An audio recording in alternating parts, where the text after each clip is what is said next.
Pie.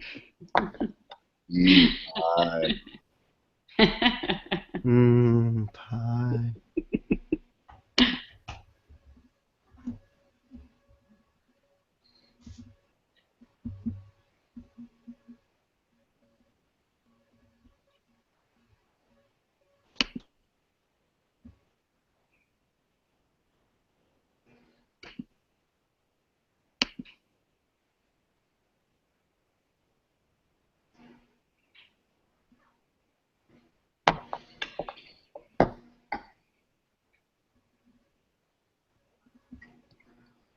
All right, everyone, welcome to Coding on Air. We are going to talk about computer programming and code in every class here in just a minute. Folks are just logging in right now onto our Google Plus page. But if you come to the Plus event, you can get into our back channel. And you can ask any questions you have. But right now, as you're first watching, you're welcome to come in and introduce yourself, say hi, where you're from, and what you teach directly on the Google Plus page. I've also put the YouTube link so you can watch it if you're on a mobile device. But we'll get started here in just about one more minute.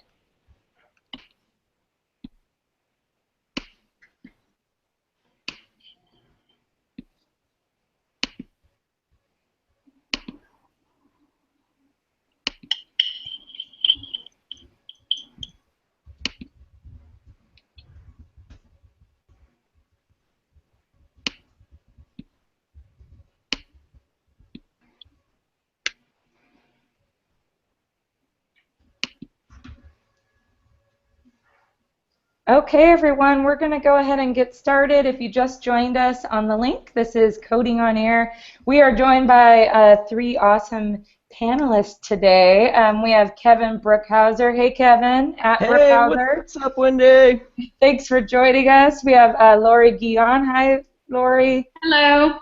And that's at Guion Smile, so you can tweet them if you have any direct questions for them today. And then we have Scott Moss joining us live from school. Scott H. Moss. How's it going, Scott? It's going great. Great to be here.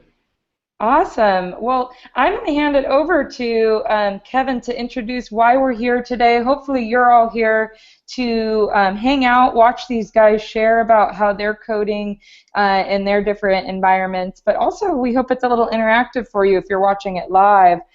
Go ahead and share on the Google Plus event where you're from, maybe any experience you have in coding or questions you have for these guys. And you can also follow us on Twitter. We're at EdTechTeam, and the hashtag is also Code in Every Class. So Kevin, why don't you share with us why you're here today and what you're going to chat about? Thanks, Wendy. Yeah, well, I'm here today because, well, if you've made it to this Hangout, you probably recognize the importance of technology and computer programming in our lives every moment of our day. Every experience that we have is influenced by computer programs, whether that be transportation, education, the economy. Just our lives are surrounded by this underlining computer code. And you probably also recognize the importance that it is that students have a fundamental understanding of how computer programming works. You probably also understand how many great jobs there are out there for people who have an understanding of computer programming. Whether they become computer programmers themselves, our students, or whether they become industry, government, any sector leader, I think a fundamental understanding of computer programming can benefit all people.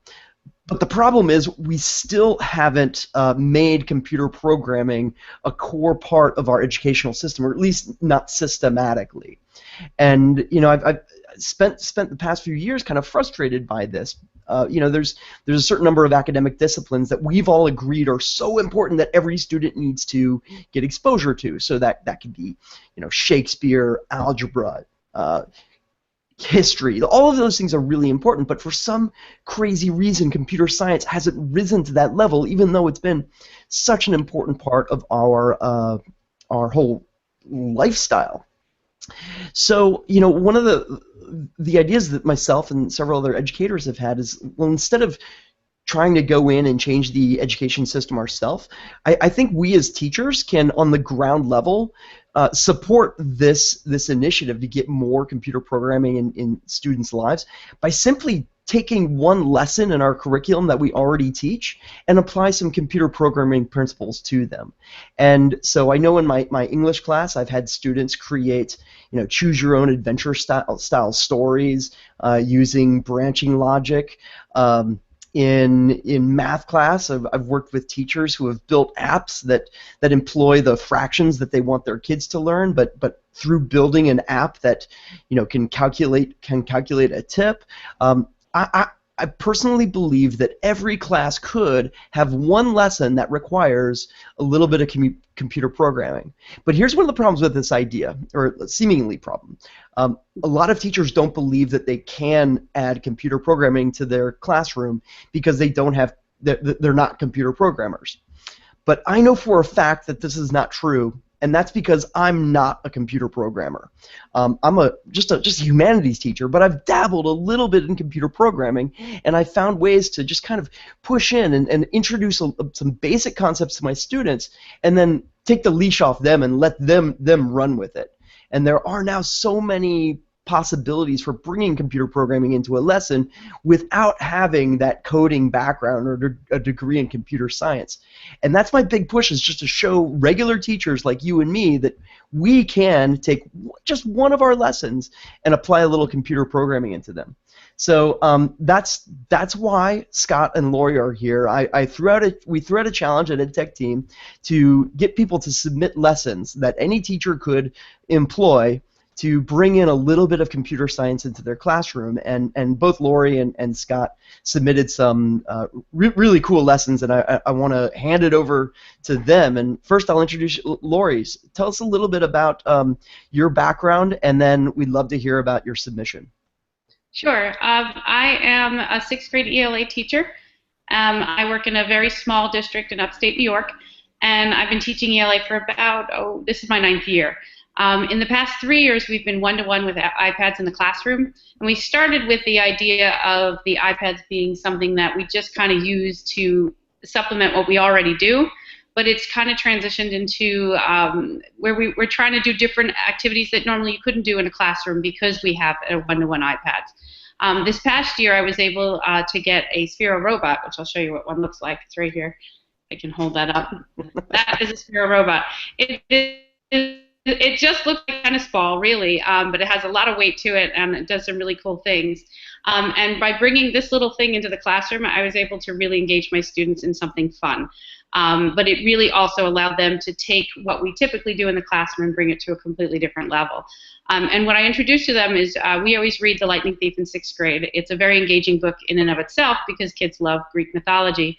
But what I tried to do is we tried to talk about the hero's journey, which is something that has been around for a very long time. If you look at The Hobbit or even Dorothy from Wizard of Oz or any of those kinds of great stories, Harry Potter, they all go through the same cycle from being in the ordinary world to this mysterious world where they have all these challenges and then they return back to the ordinary world. And I wanted to try to connect what was happening to the main character in Lightning Thief to the hero's journey and also use a little technology with it. So that's where the Sphero robot came in. What I had the students do was they had to pick something that happens along the hero's journey. They had to relate it to Percy Jackson, and then they had to actually code a program to overcome a challenge that they created. So I had students who would dip. This thing can get wet. It can go in paint. So I had one group of students. They actually took paper and they dipped it in paint and they created a shield with a lightning bolt down the center. I had students who had it jump, because it's fun to make it jump over water barriers, knock over bowling pins, dominoes, all different things. Whatever they wanted to come up with, I just said, tell me what supplies you need, be creative, and then come up with what you want. And we took about 2 weeks on it between learning what the hero's journey was, understanding how it worked with the book that we're reading, and then actually to program the robot to do what it wanted to do. They had to record every step of the process and then put together a video that showed all of those parts, showed their code, and showed how they were able to be successful. So the kids were really engaged. They really enjoyed the program. Can you talk a little bit about the code in the background? Like, what does it look like to code for the students? On the Sphero, it comes with several apps. One of the most basic ones, you actually just drive it. It does it all for you. But I required them to use the app called Sphero Spark. That's the education app that goes along with it. On there, it uses basically Blockly, but it's Blockly where they have to actually put in, like for the first group one group wanted to create a circle, and they realized that in 6th grade they really haven't talked about circumference yet. So I had to do a little mini math lessons on what the degrees are along the circle, because they didn't understand that to know how many degrees to make it go in that direction. So it tied something else in that we weren't expecting. But the actual app, you put in, let's say you wanted to drive for 3 seconds. You actually have to put in how long you wanted to drive, at what speed you wanted to drive, and how many degrees or at what degree do you want it to move at. And so the students had to try that out. So they created the code, then they would try it out, and then they'd realize, okay, that didn't work. It went too much to the left, so how do we adjust for it? But it's a really basic program for students, but it has a lot of really good potentials to become something bigger. A lot of the students, some of the students found that even driving the Sphero in a straight line was a challenge enough for them to make that happen. And I could just imagine your students in the back end realizing that as they're programming this little ball to go through the hero's journey, I think you've got to be meeting your learning goals at helping them understand what the hero's journey is itself. And I can't help but think about George Lucas and how much of a fan he was of Joseph Campbell, who really wrote about the hero's journey, and Star Wars itself is the hero's journey. It's so cool how they all tie together, and that little robot looks like BB-8. You can even get a Sphero that is BB-8, right? Yes, we actually used we had 4 robots in our classroom, but one of our students had a BB-8, and he wanted to use his own, so we actually did bring it in, so we got to see the differences between the regular Sphero and the BB-8, because they do basically have the same function. It's just BB-8 looks cooler. Awesome. Scott, let's talk about your program. Give us a little background, and I got to tell you, one thing I love about your submission was how it didn't tie into a single specific platform, but it allows students to experiment with different platforms and prove that especially in life, but in computer science in particular, there's no single right answer to solve a problem, that there can be so many different answers. Anyway, you tell us more about your background and that submission as well. Okay, well, first of all, I teach at a middle school in San Diego called Innovation Middle School. I've worked in the San Diego Unified District for quite a while, and I've worked in educational technology for a while as well, and even been lucky enough to present at some EdTech team conferences. What I submitted for my project was somewhat like what would be maybe a warm-up that you would have for a math class or English class. So very often when kids come into class, they have to do, sentence fixer-uppers or some kind of math warm-up. And these projects that I have are coding warm-ups. I call them scratch challenges. So a simple one might be have your sprite draw a square, which sounds very simple, but it wasn't that simple for 6th, 7th, and 8th graders. And what you were just referring to, Kevin, is that when you say draw a square, there are many, many different ways that one could code that. We use Scratch predominantly in my room, but it's interesting for the students to see how many different ways there are to do the same thing. And drawing a square is one of them. You can do that with many different blocks of code, or you can do that with probably just a couple if you use the repeat block and do things elegantly. And we really get an appreciation for that. As an aside, we found a program yesterday that was a keyboard, like a music keyboard that you played on your computer keyboard. And we looked at it, and when we looked at the code, there was only one sprite. And the coding was so complex, it just kind of blew our minds. So it's really exciting to see those different perspectives and see there's like more than one way to accomplish a particular task. So as far as those challenges go, typically the challenges feed into whatever it is we're working on or a perceived need that I see. So one of the things I have my junior high kids do, I want them to create programs that where the user would enter. That might ask a question like, how old are you? And then the user would add something, type something in, and then the program kind of behind the scenes does something with it and then returns a result, or maybe something on the screen happens according to what they type in. So one example would be to create a program type in your age, and then the computer returns how old they are in months or days, hours, and seconds, and all that. And another point that I make is, and that provides a good example, is to me, it's easy to scaffold me and do this coding. So if someone says, if you say, okay, make a program where they type in their age and then it returns their age in days, and they get it like that, it's like, okay, well, now do minutes, hours, seconds, and so on, and then and it's easy to kind of scaffold either way. So we do all kinds of different challenges like that, and those typically lead into the larger projects. And before my time is up, I want to kind of piggyback off something Lori and Kevin said, and that is about the relevance of this work. And Kevin was saying, well, even if you don't want to be a computer programmer, there are a lot of reasons why you would want to do this kind of work with your students. And I see, and what Lori said is, well, we saw the ball and it was 360 degrees. This, for a lot of kids, this is the first time they've ever cared about variables. It's the first time they've ever cared about the coordinate plane. And a lot of these things where they always had to do it for math class, but now it's like, hey, if you want your car to go to that space on the game, you need to understand this to make it happen. Also, the big Common Core thing is close reading. Well, when you're troubleshooting your code, you can't skim it, you can't halfway. You have to read things carefully. So not only from a career point of view, I think that the skills used in coding are transferable to math and reading and all the other core subjects. So it's one of the reasons I've been so kind of passionate about teaching coding to my kids, and really like it. And it's very empowering for them too. So. Well, when teaching coding doesn't just teach kids how to code.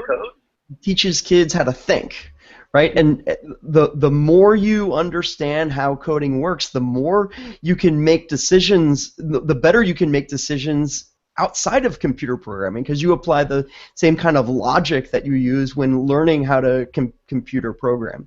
And one of the other reasons to push for this, I would argue, is simply social justice. The vast majority of the students who do get into computer or get exposure to computer programming are those who are traditionally privileged classes. So many of our minorities and our girls just get no exposure to it, and therefore don't know whether that's a career that they want to pursue, or are able to apply the insights that they learn when they're given exposure to computer programming into their jobs, which open all kinds of different doors and possibilities. And if I could add on to that, another benefit is that design thinking aspect of considering your audience. So I know as teachers, and especially if you grade student writing, there are times a student, let's say a boy, writes a story and you read it and you say, well, I'm sure you understand what's happening here, but I don't. And because people have a hard time visualizing or imagining that audience who has no background knowledge, well, with coding, people make programs, students make programs, but they have to have them make sense to somebody who doesn't know how to use them. And we do user testing in class where the students, our user testing is watch somebody else use your program, and you can't say anything. Yeah, if there are instructions, then you fail. And that's actually, it's very simple but powerful, because kids see that, hey, this kid's got a different background knowledge, and he doesn't know that I need to use ASDW to move things around. That's not obvious to them. It was obvious to me. And hopefully those kinds of things, again, transfer, like, okay, I need to think about this person who doesn't share this background knowledge with me, and that's a really important skill. I love it. Lori on the back channel, Laura Dixon from Virginia, just shared that she loves how students use to share knowledge in context of other knowledge. So I think that's what all of your lessons have kind of just shared right now, is that it doesn't need to be a separate hour or something separate, but it can be within context. So thanks for sharing that, Laura. Laura also asked if any of you guys have used Google's CS First program or other kind of launch or entry points to get going, or maybe how you got started in doing all of this. Did any of you guys want to tackle that one? Sure, I could speak to that a little bit. I did the Hour of Code in December with my students just to kind of gauge their interest in doing something like this. I've done it for the past few years. Definitely, it tends to be something that the boys are a little bit more interested in than the girls. But the sphere of robots seems to be something that is equally engaging for both the girls and the boys, at least in my class. But that was a good way to introduce what Blockly was and kind of give them an idea as far as what coding is and what you can do with it. And the fact that it was Minecraft this year really engaged a lot of the kids too. It's a little bit better than Frozen last year. That one wasn't as engaging for the boys. This year they have different options, so the girls can do Frozen, the boys can do Minecraft or Star Wars. So they're definitely, Google especially, is making lots of efforts to try to get girls more engaged with coding, and I think it's called, I don't remember, Girls with Code. Made with Code, right? So those are little things you can do online. And a lot of them are really focused on engaging girls in coding. So there's definitely a lot of efforts out there to get girls and also minorities involved in coding. They also have some really great camps that you can do as after-school programs where they do all the work for you, and you just run the club, and you can get a lot of kids that are really excited about that. That's what she was referring to. That's the Google CS First. And to be honest, I should admit this in front of my Google friends, but I signed up for it. They send me the materials, and they send you very nice headphones. And I've looked over the materials, but I haven't actually had an after-school club yet. But it is in Scratch, and they do it is laid out. It is completely scripted if you wanted to do it that way. So for people who are worried about not having enough experience in coding, it's a great way to go. Having said that, I just want another thing, and that is, as a teacher, thank you. As a teacher, teaching coding is a lot of fun because you're solving problems. And I know a lot of times when you're a teacher, someone asks you a question, you already know the answer. But when you're doing this coding, a lot of times you don't know the answer, and you have to figure things out together, or problem solve, or give them a little breadcrumb of a clue to kind of guide them on their way. And it's as a teacher, it's very fun and exciting. I love just taking on problems of my own, just kind of on a side project, and then getting stuck, and then just sending it out to my students, like, all right, where did I go wrong here? And they get a kick out of that, because I'm not always the expert in the field, and I think if any teacher wants to take on coding in the classroom, you need to relinquish the notion that bring my face back. You need to relinquish the notion that you are definitely the expert in the room, and what you're doing there is modeling lifelong learning, which is what we want to do anyway. Yeah. I wanted to share with you a quick tool that is a Google tool. It's called Pencil Code, and it was a 20% project, and it's a really simple platform to play around with coding, and it's block-based, and it's also kind of like I don't know, one of the first platforms I ever got exposed to was called Logo, where back in my old Apple IIe, and you controlled this turtle, and you could make him go forward 5 steps, right 5 steps, forward 5 steps, right 5 steps, enough to draw a square or whatever. But you can also get a sense that this coding stuff isn't too hard once you play around with it a little bit. So this is a very simple program, similar to what Scott was talking about, and it just it teaches you a little bit about variables. So right here it says HT, that stands to hide the turtle, so this program will get rid of the turtle on that screen, and then it's going to type the statement, here's a basic program, what is your name, ? And then await, read string, defer, prompt. And all that is this is a command that asks the user a question and gives it a variable, and that variable is called prompt. So whatever the user types in, prompt it'll get replaced by whenever you use prompt in the end. So here we go, and then it says type hello, prompt, comma, how are you today? So if I run this program, it asks the question, what is your name? And I'll put Kevin. Just hit submit. Hello, Kevin. How are you today? And that's so simple, but it's really magical to anybody who's new to computer programming. It's incredibly empowering, where students now begin to take agency over their technology. And once they learn, simple things like that, there's so many different possibilities that are out there. I love it. We've got some cool back channel chatter happening and people sharing. Maureen just shared Bitsbox for getting girls involved too. Have either of you guys given that a go before? I haven't heard of I have not. But I Cool. know what I'm going to do this evening. Nice. There goes dinner plans. Yeah. We invite you guys here in the last couple of minutes, share any other examples. This is such a great community of people excited about this. So please, in the back channel, whether you're on Twitter or if you're watching on the Google Plus page, please share any questions you have about Sphero or Scratch or Blockly or any of these tools that you just heard. And maybe this is all new to you, and if it is, hopefully you were inspired by Scott and Lori saying how they kind of just jumped in, but Kevin's made a really great, as part of the Code in Every Class challenge that these two submitted lessons for, you can see here on our blog, there's top 10 tips for getting going, and pencil code is on there and all the links, so I'll drop this in the back channel as well, but it's a really nice, easy entry into giving at least one of these a go even tomorrow in the classroom, or like Kevin's going to try out Bitsbox tonight. So.